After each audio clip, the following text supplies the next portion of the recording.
America, you're sitting on the eve of an attack that changed your nation a decade ago. I remember back on that fateful day, I was out buying my first balaclava. Even as a young insurgent scamp, I remember being shocked at the horror that went down that day. As a terrorist, I will stand up and say that was entirely uncalled for, and an angry letter, possibly written on lightly perfumed fine stationery, would have sufficed. There were many unnecessary casualties and families torn apart because of the tragedy, and I will say first and foremost my sympathies go out to you. Violence on that scale, it's never appropriate. It's never justified.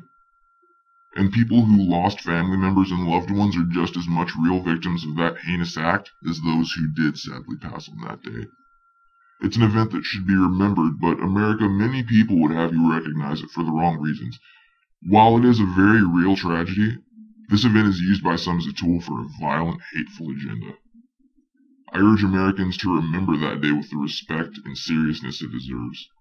I also urge you to look very closely at those who would use that day as a tool for their own agenda.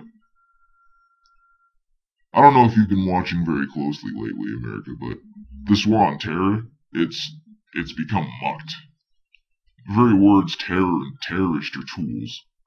These tools have brought legislation limiting your privacy and eating away at freedoms your country is supposed to represent.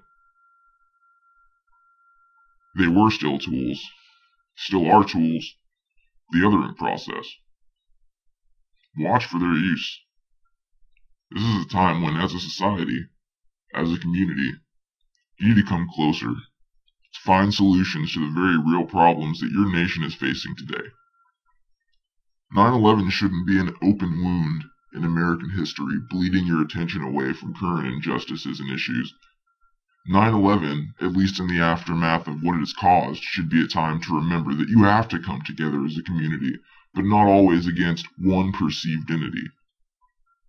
Really, why is it America stands together only when there's a common enemy? Why don't you stand together when times are calm? Don't buy into the Red Scare, America. Don't let the government tell you how you should feel about what happened. It was your experience. Don't let it become their distraction. So on this eve, I'll take a moment to remember the people who died for no good reason, unjustly killed by heinous plans executed by very few people, whom I hope all of which will be brought to justice. I'll probably do so tomorrow as well. I reflect on it fairly often. Then I remember the people who were and still are now seeing discrimination at the exploitation of many victims' deaths. I hope, America, that you will band together, not to wage war on the enemy that dares to wreak havoc on your soil, but to ensure peace, and a society that truly exemplifies a solid community.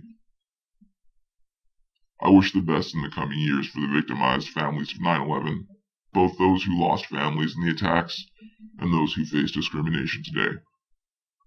Your suffering will not be in vain.